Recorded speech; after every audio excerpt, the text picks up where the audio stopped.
রোববারের আলচে দুপুরে হঠাৎ যদি একাকিত্ব এসে গ্রাস করে, সেটাকে দূরে রাখার এক এবং অব্যর্থ ওষুধ 91.9 ফ্রেন্ডস এফএম এর এই বিশেষ নিবেদন সানডে রোম্যান্স। আজকের গল্প ঋত্বিকা ব্যানার্জির লেখা 22 ইয়ার্ডস ক্যাফে। এই গল্পটি আমরা নিয়েছি লিটারোমা থেকে। লিটারোমা একটি ক্রিয়েটিভ কমিউনিটি, যেখানে যে কোনো পেশার মানুষ তাদের ক্রিয়েটিভিটি এক্সপ্রেস করতে পারেন। মুখ্য চরিত্রে প্রাঞ্জল, লেসি এবং কথক। শুরু হচ্ছে 22 ইয়ার্ডস ক্যাফে। 2030 সালের ডিসেম্বর মাস। আজ সারা বিশ্বের সমস্ত ক্রিকেট প্রিয় বাঙালির কাছে সেই স্বপ্নের দিন। ওয়ার্ল্ড কাপ ফাইনাল ম্যাচ হতে চলেছে আমাদের ঘরের মাঠ ইডেন গার্ডেন্সে। মুখোমুখি ভারত ও ইংল্যান্ড। ভারতকে নেতৃত্ব দিচ্ছে যুব শক্তির প্রতীক আমাদের ঘরের ছেলে বাদল বসু। অপরদিকে ইংল্যান্ডের মারকুটে অভিজ্ঞ ক্যাপ্টেন তথা ওপেনার মাইক সিমসন। কলকাতাবাসীর কাছে ইডেন গার্ডেন্স আর ক্রিকেট শুধু ভালোবাসা নয়, যেন জীবনী শক্তি। আর সেই মাঠে যদি কোনো ভারতীয় ক্রিকেটারের ব্যাটে বিপ্লব ঝরে পড়ে, তাহলে তো কথাই নেই। ওদিকে ম্যাচ একটু একটু করে যত ভারতের দিকে ঢলবে, দর্শকের মনে উত্তেজনা ততই চরমে উঠবে। ঠিক এমনটাই তো আশা করেছিল প্রাঞ্জল। কিন্তু কোথায় কি? সকালের পিচ রিপোর্টে যা বোঝা গেল, আজ ওয়ার্ল্ড কাপ ফাইনাল ম্যাচের ফেভারিট ভারত নয়, ইংল্যান্ড। ওদের যা দুর্ধর্ষ ফাস্ট বোলিং লাইন আপ, তার বিরুদ্ধে ট্যালেন্টেড কিন্তু অনভিজ্ঞ ভারতীয় ব্যাটসম্যানেরা 50 ওভার টিকলে হয়। এই দুই অসম দলের হাড্ডাহাড্ডি লড়াই প্রত্যক্ষ করতে আজ ইডেনের বাইরে সকাল থেকেই মানুষের ঢল নেমেছে। চারিদিকে পুলিশ প্রহরা অন্য দিনের চেয়ে যেন 4 গুণ বেশি। সবাই দম বন্ধ করে অপেক্ষা করছে ম্যাচের সুফলাফলের আশায়। টসে জিতে প্রথম ব্যাট করার সিদ্ধান্ত নেয় ইংল্যান্ড। সিমসনের এই হঠকারিতায় দলের বাকিরাও বিস্মিত হয় বইকি, কিন্তু ক্যাপ্টেনের বিরুদ্ধে গলা তোলার সাহস কারুর নেই। কারণটা যদিও একেবারেই ক্রিকেটীয় নয়। এই মাইক সিমসন আদতে ইংল্যান্ডের রাজ পরিবারের আত্মীয়, এবং সেই কারণেই তার ঔদ্ধত্য সকলে মাথা পেতে নেয়। প্রাঞ্জল আপামর ক্রিকেটপ্রেমী বাঙালিদের থেকে অনেকটা আলাদা। ইডেনে এমন কোনো ভারতের ম্যাচ খেলা হয়নি যা সে সেখানে বসে দেখেনি। প্রতি ম্যাচের টিকিট তার পকেটে থাকে, অথচ যখনই ইংল্যান্ড কোনো ম্যাচ খেলে ইডেনে, সে টিকিট কাটলেও খেলা দেখতে মাঠের ভিতরে ঢুকতে পারে না। তার হাত পা কাঁপতে থাকে, ঘামে ভিজে যায় সারা শরীর। কোন সাহসের অভাবে এমনটা ঘটে তা সে এখনও ঠিক বুঝে উঠতে পারেনি। স্বভাবতই আজও প্রাঞ্জল টিকিট পকেটে নিয়ে মাঠের বাইরে দাঁড়িয়ে। এই ডিসেম্বর মাসে ঠান্ডাতেও সে কুল কুল করে ঘামছে, হাত পাও যেন অবশ হয়ে আসছে। ওদিকে ইংল্যান্ডের ওপেনিং জুটি মাঠে নেমেই ব্যাটিংয়ে ঝড় তুলেছে। একটার পর একটা বল উড়ে আসছে গ্যালারিতে। ভারতীয় বোলাররা হিমশিম খাচ্ছে তাদের রুখতে। কোনো প্রতিরক্ষাই যেন টিকছে না ইংরেজ ব্যাটের সামনে। গেটের বাইরে প্রায় আধ ঘন্টা চুপচাপ অপেক্ষা করে রাস্তা পেরিয়ে উল্টো দিকে 22 ইয়ার্স ক্যাফেতে গিয়ে বসে প্রাঞ্জল। কালো কাঁচের দরজা ঠেলে যখন সে ঠান্ডা ঘরের ভিতরে ঢোকে, হঠাৎ খুব অচেনা লাগে চারপাশ। এতবার সে ইডেনে এসেছে, কিন্তু কোনোদিন এই ক্যাফেতে তার ঢোকা হয়নি। তাড়াহুড়োয় বাইরে থেকে কফি খেয়ে চলে গেছে। ইডেনে ভারতের ম্যাচ চলছে, খেয়েই বা কফি খেতে এতদূর আসবে? মাঠের ভিতরেই তো চাইলে এখন সব পাওয়া যায়। আজ 1 কাপ ক্যাপুচিনো অর্ডার করে কোনার এক টেবিলে গিয়ে বসে প্রাঞ্জল। একা। ভিতরে তেমন কোনো ভিড় নেই বললেই চলে। শুধু পাশের টেবিলে একটি মেয়ে হাতে ট্যাবলেট খুলে বসে আছে। পাশে আধ খাওয়া ক্যাপুচিনোর কাপ আর একটা বই। কফি আসতে আজ যেন একটু বেশি সময় লাগছে। ক্যাফের কর্মচারীরাও খেলা দেখায় মগ্ন। ওইদিকে দেওয়ালে জায়ান্ট স্ক্রিনে ম্যাচ দেখছে সবাই। নিজের অজান্তেই বারবার প্রাঞ্জলেরও চোখ চলে যাচ্ছে সেদিকে। আর যতবার সিমসনকে ক্রিজ ছেড়ে এগিয়ে এসে বাদলদের তুলোধনা করতে দেখছে, ততবারই তার হাত পার কাঁপুনি একটু করে বেড়ে চলেছে। অসহ্য এই পরিস্থিতি থেকে মুক্তি পেতে সে মনকে অন্যখানে ব্যস্ত রাখার চেষ্টা করে। সেই কোন ছোটবেলা থেকে প্রাঞ্জল ক্রিকেট দেখতে ভালোবাসে। দাদুর সাথে অগুন্তিবার এই ইডেন গার্ডেন্স প্রাঙ্গণে সে এসেছে। ডালহৌসি স্কোয়ার থেকে বাবুঘাট অবধি পায়ে হেঁটে ঘুরে বেরিয়েছে। দাদুর মুখে শুনেছে এই কলকাতার ইতিহাস। যেমন আজ থেকে প্রায় 250 বছর আগে ঠিক এইখানে, যেখানে এই অত্যাধুনিক কফি পার্লারটি হয়েছে, ছিল এক বিশাল ঝিল, পার বরাবর ঘন সবুজে মোড়া গোলাকৃতি বাগান। সেখানে পেখম তুলে খেলে বেড়াতো ময়ূরী, আর তার পাশ দিয়ে বয়ে যেত হুগলি নদী। রানী রাসমণি বড় শখ করে নাম রেখেছিলেন মোর বাগান। অদূরেই তাঁর স্বামী বাবু রাজচন্দ্র দাসের নামাঙ্কিত নদীবন্দর বাবুঘাট। এই ঝিল ঘিরে গড়ে উঠেছিল এক তাঁতি বসতি। ব্রিটিশ ইস্ট ইন্ডিয়া কোম্পানির দৌলতে তাদের হাতের জাদু ছড়িয়ে পড়ে দেশ থেকে দেশান্তরে। কলকাতায় তখন ইংরেজ শাসন চলছে। গভর্নরের আসনে লর্ড অকল্যান্ড। একবার তিনি এই তাঁতিদের হাতে তৈরি কিছু পোশাক ব্রিটিশ জাহাজ মারফত বিলেতে তাঁর 2 ভগিনী এমিলি ও ফ্যানি ইডেনের জন্য পাঠান। এর আগে এত ভালো সুতিবস্ত্র ব্রিটেনে কেউ কখনো দেখেনি। 2 বোন লর্ড অকল্যান্ডকে অবিলম্বে জানান যে তারা কলকাতায় এই তাঁতিঘর থেকে বস্ত্র কিনে সরাসরি ইংল্যান্ডে ব্যবসা করতে চান। সেই সূত্রেই প্রথম এমিলি ও ফ্যানির কলকাতায় পদার্পণ। এরপর এই শহর তাদের এতটাই আপন করে নেয় যে তারা আর কোনোদিন ব্রিটেনে ফিরেই যাননি। কলকাতায় বসবাসকালীন এমিলির সাথে আলাপ হয় রানী রাসমণির। তখন তিনি অত্যন্ত বিচলিত। কোনো এক অচেনা রোগে আক্রান্ত হয়েছে রানী ও বাবু রাজচন্দ্রের 3য় কন্যা। হেন কোনো ডাক্তার, বদ্যি, কবিরাজ বাদ রাখেননি তারা, কিন্তু কেউই তাদের কন্যার সঠিক নিরাময় করতে পারেনি। একটু একটু করে সে ঢলে পড়ছে অন্ধকারের কোলে। একদিন মেয়েটির সাথে কথা বলে এমিলি বুঝতে পারেন তার কোনো শারীরিক অসুস্থতা নেই, বরং তার মন তীব্র বিষাদগ্রস্ত। এমিলি তার সাথে আলাপচারিতার মাধ্যমে ধীরে ধীরে মনের বন্ধ দরজাগুলো খুলতে থাকেন এবং তার সংবেদনশীলতার সাহায্যে মেয়েটি সেরে উঠতে থাকে। বছর 2 মধ্যে সে আবার আগের মতো সম্পূর্ণ সুস্থ হয়ে ওঠে। এমিলির এই উপকারের কৃতজ্ঞতা স্বরূপ রানী রাসমণি তাঁর শখের মোর বাগান ও পারিপার্শ্বিক বিস্তীর্ণ এলাকা উপহার দেন এমিলিকে, এবং পরবর্তীকালে তাঁর নামে বাগানটির নাম হয় ইডেন গার্ডেন্স।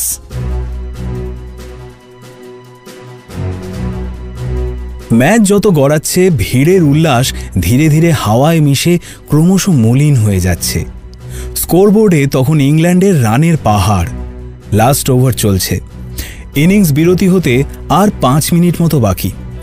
প্রাঞ্জল ভাবে এই সময়টা সে একটু হেঁটে আসবে মাঠের দিক থেকে। সশরীরে বাইরে থাকলেও তার মন পড়ে সেই সবুজ ঘাসের চাদরে। ওয়েটারকে বলে সে কিছুক্ষণের মধ্যেই আবার আসবে।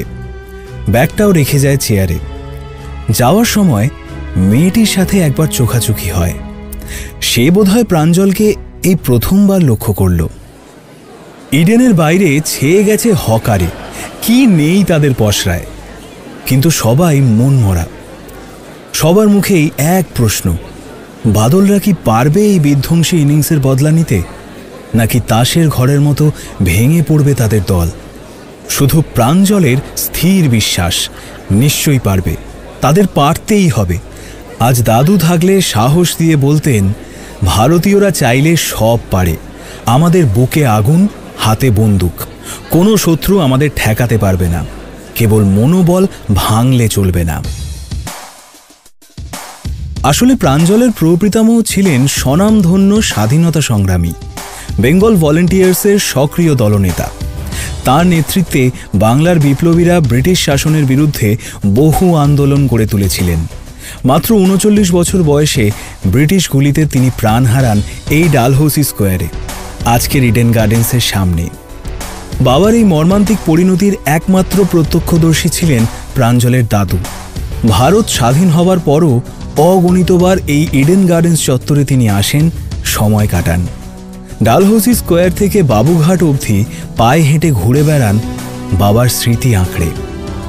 শতবর্ষ পুরনো ক্ষতগুলো যেন আজও তরতাজা, টাটকা রক্তের গন্ধ মিশে আছে ইডেনের আকাশে বাতাসে। বাবার মৃত্যুর পর প্রাঞ্জলের দাদুও বাবার দলে গোপন বার্তাবাহকের কাজ করেছেন, এবং সেই কারণেই হয়তো অজান্তেই ইংরেজ বিরোধী এই বীজ বপন করে ফেলেছেন নাতির হৃদয় গভীরে।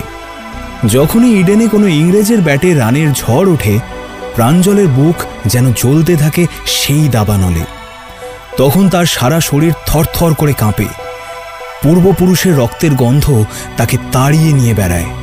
তাই তো সে ইংল্যান্ডের ম্যাচ দেখতে মাঠের ভিতরে আজও ঢুকতে পারে না।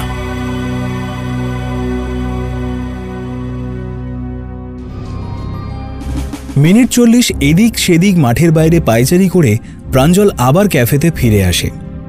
দেখে মেয়েটি তখনও সেখানে ওইভাবেই বসে, হাতে ট্যাবলেট, পাশে 3টে খালি কাপ আর একটি বই। মন দিয়ে সে কিছু পড়ছে, ই-বুক হতে পারে। কৌতূহলবশত সে মেয়েটির একেবারে গা ঘেঁষে যেতে যেতে ট্যাবলেটের স্ক্রিনের দিকে তাকায়। দেখে খোলা রয়েছে পুরনো কলকাতার কিছু এলোমেলো ব্ল্যাক অ্যান্ড হোয়াইট ছবি আর রাইটার্স বিল্ডিং নিয়ে লেখা কোনো আর্টিকেলের পাতা। মাঝে মাঝে হলুদ রঙে কিছু লাইন সে হাইলাইট করছে। মনে মনে বেশ অবাক হয় প্রাঞ্জল। এমন এক হাই ভোল্টেজ ম্যাচ চলাকালীন ইডেনের সামনে বসে কেউ অতীতে কি করে ডুবে থাকতে পারে? আলাপ করার ইচ্ছে জাগে, কিন্তু পন্থার অভাবে প্রাঞ্জল নিজের চেয়ারে গিয়ে বসে। মিনিট 15 পর প্রাঞ্জল দেখে মেয়েটি তার দিকে তাকিয়ে রয়েছে। সে ছোট্ট করে হেসে বলে, হাই। প্রত্যুত্তরে সেও হাসি বা হাই প্রত্যাশা করেছিল, কিন্তু মেয়েটি নির্বিকারভাবে তাকিয়েই থাকে। এবার একটু অপ্রস্তুতে পড়ে প্রাঞ্জল। ঠোঁটের হাসি ধরে রেখে আবার বলে, হাই। মেয়েটি তখনও একইভাবে তাকিয়ে। হয়তো তার নজর প্রাঞ্জলকে পার করে জানলার বাইরে। মেয়েটির চাহনিতে এক অদ্ভুত একাকিত্বের ছাপ। এবার তার চোখের সামনে টোকা মেরে প্রাঞ্জল বলে, হ্যালো, কি এত ভাবছেন? সম্পূর্ণ অপরিচিত একটি ছেলে অন্য টেবিল থেকে তাকে এইভাবে ডাকায় মেয়েটি একটু নড়ে বসে। একবার পিছনে তাকিয়ে নিশ্চিত হয়ে নেয় সে কি তাকেই ডাকছে নাকি অন্য কাউকে। তারপর ভ্রু কুঁচকে বলে, সরি, আমাকে কিছু বলছেন?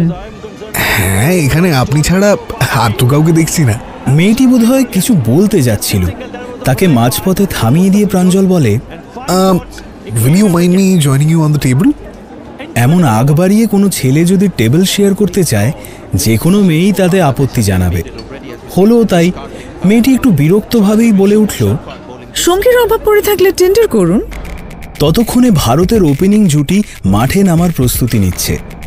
প্রাঞ্জল আর কিছু না বলে সাইডে জায়ান্ট স্ক্রিনের দিকে এক বুক উৎকণ্ঠা নিয়ে তাকিয়ে থাকে। মেয়েটি সম্ভবত প্রাঞ্জলের কাছে সমুচিত জবাব আশা করেছিল। তাকে হঠাৎ চুপ করে যেতে দেখে নিজেই এবার প্রশ্ন করে, তা আপনি মাঠে না গিয়ে এখানে খেলা দেখছেন কেন? প্রাঞ্জল খুব অবাক হয়ে মেয়েটির দিকে তাকায়, কিঞ্চিত থতমত খেয়ে বলে, মানে?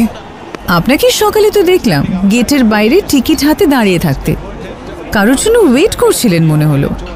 আপনি আমায় দেখেছেন? এদিকে টিভি, ওদিকে মাঠের আওয়াজ, এত দূর থেকে কথা বলতে পারছি না। প্রাঞ্জল তার ইঙ্গিত অনুমান করে হেসে এক টেবিলে এসে বসে, মুখোমুখি। হাই, আমি প্রাঞ্জল। মেয়েটিও হ্যান্ডশেক করে তার ছোট্ট পরিচয় দেয়। আমি Leslie Holt, you can call me Lacey. Nice name. Anglo? প্রাঞ্জলের শটান প্রশ্নে লেসি একটু দ্বিধা বোধ করে, তারপর বলে, yes. Please don't mind me asking this, এত বড় ম্যাচের সময় আপনি এক্স্যাক্টলি কি পড়ছেন বলুন তো? ও কিছু না, পুরনো একটা আর্টিকেল। প্রাঞ্জল দেখে লেসি চট করে ট্যাবলেটের স্ক্রিন অফ করে গুছিয়ে বইয়ের ওপর রেখে দেয়।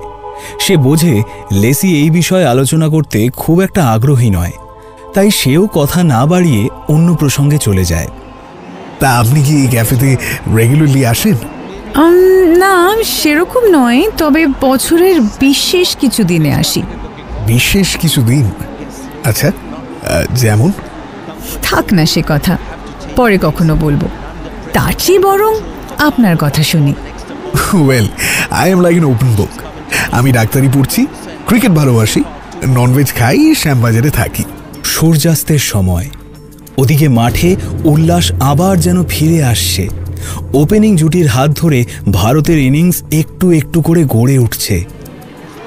আমি স্পোর্টস জার্নালিস্ট, আপাতত ফ্রিল্যান্স করছি। বাহ, দারুণ প্রফেশন তো। সব ম্যাচ তাহলে নিশ্চয়ই দেখা হয়? হ্যাঁ, আর উপায় কি। থাকেন কোথায়?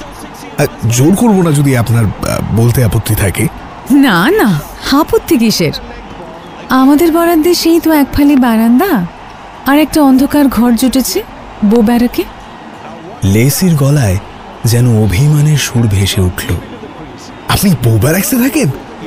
আমার না ওখানে যাওয়ার খুব ইচ্ছে, কিন্তু কোনোদিনও যাওয়া হয়ে ওঠেনি। কেন? কিছুটা বন্ধুর অভাবে বলতে পারেন। এবার তো আমার সাথে চেনা হয়ে গেল, চলে আসুন একদিন। যদিও দেখানোর মতো আমাদের কাছে আজ আর তেমন কিছুই নেই। তা কেন? আমরা হচ্ছি দুই দেশেরই ব্রাত্য নাগরিক। দুই দেশ বলতে? ইতিহাস পড়েননি মনে হচ্ছে। যা বলবেন, তবে জানার আগ্রহতে কোনো খাদ নেই, কিন্তু এই অজ্ঞ ছাত্রকে চাইলে একটু জ্ঞান দান করতেই পারেন। এই যে আমার নাম শুনেই তখন বললেন অ্যাংলো। ফ্যান্টাসাইজ করার জন্য গাল ভরা নাম, কিন্তু আমাদের অতীত এবং বাস্তব ততটাই কঠিন। আমি কিন্তু সত্যিই বুঝতে পারছি না আপনি ঠিক কি বলতে চাইছেন। এবার টেবিলের ওদিক থেকে প্রাঞ্জল লেসির পাশের চেয়ারে এসে বসে। ভারতের 3টে উইকেট পড়ে গেছে, মিডল অর্ডার ধুঁকছে, মাঠও যেন একেবারে নীরব হয়ে গেছে। আজকের দিনটা খেয়াল করেছেন? এই রে, ডেটটা জানি 8ই ডিসেম্বর, কিন্তু তেমন সিগনিফিকেন্ট কিছু দিন বলে তো জানা নেই। নিজের দেশের ইতিহাস এইটুকু তো জানা উচিত। তা আপনি বলুন না। আজ থেকে ঠিক 100 বছর আগে এই দিনে বিনয় বাদল দীনেশ রাইটার্স বিল্ডিংয়ে ব্রিটিশ সেক্রেটারিয়েটে আক্রমণ করেছিল। সে হামলায় প্রাণ হারান ব্রিটিশ কর্নেল সিমসন সহ আরও অনেক অনেক অফিসার। ওই যে ইডেন গার্ডেন্সের পরীক্ষাটা দেখছেন, ওইখানে আমার বুড়ো দাদু, তার 2 ছেলে ও জামাই বিপ্লবীদের গুলিবিদ্ধ হন। আমাদের পুরো পরিবার এক মুহূর্তে শেষ হয়ে যায়। শুধু বেঁচে থাকেন আমার ঠাকুমা। ব্রিটিশ সরকার তেমন কোনো কম্পেনসেশন দেয়নি, লন্ডনে ফিরিয়ে নিয়ে যাওয়ার ব্যবস্থাও করেনি। কোলের 2 শিশুকে নিয়ে পথে বসেন তিনি। আচ্ছা, বলতে পারেন আমাদের দোষটা ঠিক কি? আমার পূর্বপুরুষ ব্রিটিশ ছিলেন, ঠাকুমা বাঙালি, তাই আমি অ্যাংলো। দেশ স্বাধীন হবার পর আমরা ব্রিটিশ নাগরিকত্ব পাইনি। এ দেশেও জোটে না কোনো সম্মানীয় স্থান। সব খুইয়ে শুধু মেলে বো ব্যারাকে এক টুকরো অন্ধকূপ। আপনি বলুন, আমার বুড়ো দাদু তো ইংরেজ সরকারের কর্মচারী ছিলেন। নিতান্ত চাকরির খাতিরে তাকে ভারতে ডেপুটেশনে পাঠানো হয়। এখানকার climate, food habit, standard of living সব কিছু মানিয়ে শুধু ভালো বেতনের জন্য চাকরিটা করতে এসেছিলেন। এইভাবে মশা মাছির মতো প্রাণ হারানো কি তার প্রাপ্য ছিল? প্রাঞ্জল জানে না এই কথার কি উত্তর দেবে। সে চিরকাল একজন পরাধীন ভারতীয়ের চোখেই স্বাধীনতা সংগ্রামের ব্যাখ্যা করে এসেছে, কখনো অপর দিকের মানুষগুলোর কথা ভাবেনি। তারাও কোনো না কোনো পরিবারের সদস্য ছিলেন, তাদেরও বাড়িতে স্ত্রী সন্তান অপেক্ষা করে বসে থাকতেন। তারাও ব্রিটিশ শাসকের বেতনভোগ সামান্য সরকারি কর্মচারী মাত্র। 2 দেশের রাজনৈতিক এই লড়াইয়ে প্রাণ হারানো মানুষগুলোর বেদনা একই রকম মর্মান্তিক। চামড়ার রঙের মতো তার কোনো পার্থক্য নেই। পাশে রাখা বইটির ভিতর থেকে লেসি শতছিদ্র এক প্রাচীন ব্ল্যাক অ্যান্ড হোয়াইট ফটো বের করে প্রাঞ্জলের হাতে দেয়। উল্টে দেখে ইডেনের সামনে এক ব্রিটিশ অফিসারের ছবি, ক্রিকেট ব্যাট হাতে দাঁড়িয়ে, মুখের গড়ন অবিকল লেসির মতো। উনি মেয়েটির বুড়ো দাদু, ক্যাপ্টেন হল্ট। 1930 সালের রাইটার্স বিল্ডিং করিডোর যুদ্ধে তিনিও শহীদ হন। 2 চোখ বেয়ে লেসির জল গড়িয়ে পড়ছে। 2 হাতে প্রাঞ্জল তার হাত চেপে ধরে নিজের মুঠোয়। অস্ফুটে শুধু এইটুকুই বলে, সব ভুলে আমরা কি নতুন করে শুরু করতে পারি না? আমি কিন্তু কাউকে সাপোর্ট করতে পারবো না। 2 দেশে আমাকে ফিরিয়ে দিয়েছে। তুমি না হয় আমাকে সাপোর্ট করো। আর তুমি কাকে সাপোর্ট করবে? কেন cricket? Let the better side win today.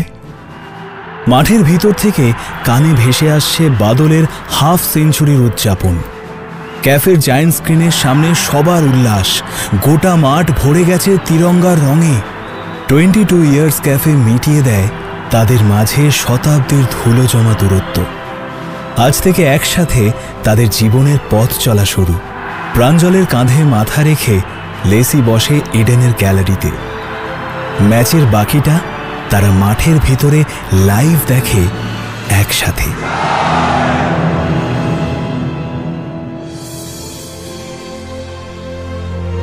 শুনছিলেন ঋত্বিকা ব্যানার্জির লেখা 22 ইয়ার্ডস ক্যাফে। প্রাঞ্জলের ভূমিকায় অরিত্র, লেসি নীলাঞ্জনা, কথক সৌভিক, আবহ সঙ্গীত ও ধ্বনি পরিকল্পনায় শুভজিৎ, সূত্রধর আমি কুহেলি এবং সমগ্র পরিচালনায় অভিষেক। শেষ হল এই রোববারের সানডে রোম্যান্সে আমাদের বিশেষ নিবেদন 22 ইয়ার্ডস ক্যাফে। লিট রোমাকে অসংখ্য ধন্যবাদ আমাদের পাশে থাকার জন্য। আগামী রবিবার ঠিক দুপুর 2টোয় এরকমই একটা রোমান্টিক গল্প নিয়ে হাজির হবে সানডে রোম্যান্স, শুধুমাত্র 91.9 ফ্রেন্ডস এফএমে।